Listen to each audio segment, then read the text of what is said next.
சகல காரியங்களிலும் ஜெயம் பெறுவதற்கு அப்படின்ற ஒரு பாராயண முறை இருக்குது. அதாவது நம்ம தொடர எந்த காரியங்களும் வெற்றியில் தான் போய் முடியணும் அப்படின்னு எடுத்தோன்னே நம்ம அந்த பாராயண முறையோடு அது தொடங்கிறதுக்காக சொல்லப்பட்டது. இதற்கு தேவையான நாட்கள் 32 நாட்கள். அதாவது 32 நாட்களில் 2 தடவை பாராயண முறை. இதற்கு ஒரு ஸ்லோகம் கொடுத்துருக்காங்க. ராகவோ விஜயம் தத்யாத் மம சீதாபதி பிரபூஹ ராகவஷ்ய பதத்வத்வம் தத்யாத மித வைபவம் அப்படின்ற ஸ்லோகத்தில் இருக்கிற எழுத்துக்களால் பிரதிதினமும் பாராயணம் செய்ய வேண்டிய சர்க்கங்கள் காண்பிக்கப்படுகிறது. இதில் இருக்கிற எழுத்துக்களுக்கும் அந்த எண்களுக்கும் தொடர்பு படுத்தி அந்த எண்களுடைய சர்க்கங்கள் மட்டும் நம்ம 32 நாட்களும் 2 தடவை பாராயணம் செய்யணும்னு சொல்லியிருக்காங்க. அதாவது முதல் 16 அடுத்த 16 2 தடவையாக பிரிச்சுருக்காங்க. முதல் 16 நாட்களில் எந்தெந்த சர்க்கங்கள் படிக்கணும், இரண்டாவது 16 நாட்களில் எந்தெந்த சர்க்கங்கள் படிக்கணும் அப்படின்னு ஒரு டேபிள் மாதிரி கொடுத்துருக்குறாங்க. அதுவும் இது கூட அப்லோட் பண்ணுறேன், கூட எக்ஸ்ப்ளனேஷனும் கொடுத்துட்றேன்.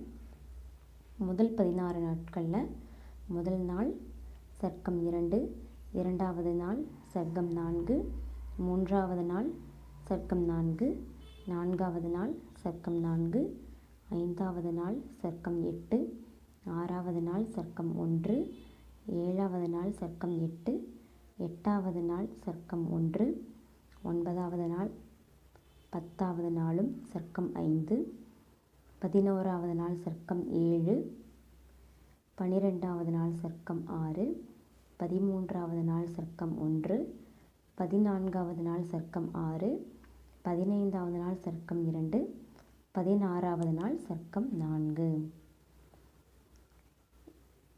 முதல் 16 நாட்களுக்கானது முடிந்தது. இரண்டாவது 16 நாட்களுக்கானது. அதில் முதல் நாள் சர்க்கம் 2, இரண்டாவது நாளும் மூன்றாவது நாளும் சர்க்கம் 4, நான்காவது நாளும் ஐந்தாவது நாளும் சர்க்கம் 1, ஆறாவது நாள் சர்க்கம் 8, 7, 8ஆம் நாட்களுக்கு சர்க்கம் 4, 9ஆம் நாள் சர்க்கம் 8, 10வது நாள் சர்க்கம் 1, 11வது நாள் சர்க்கம் 8, 12வது நாள் சர்க்கம் 5, 13வது நாள் சர்க்கம் 6, 14, 15, 16 கடைசி 3 நாட்களும் சர்க்கம் 4.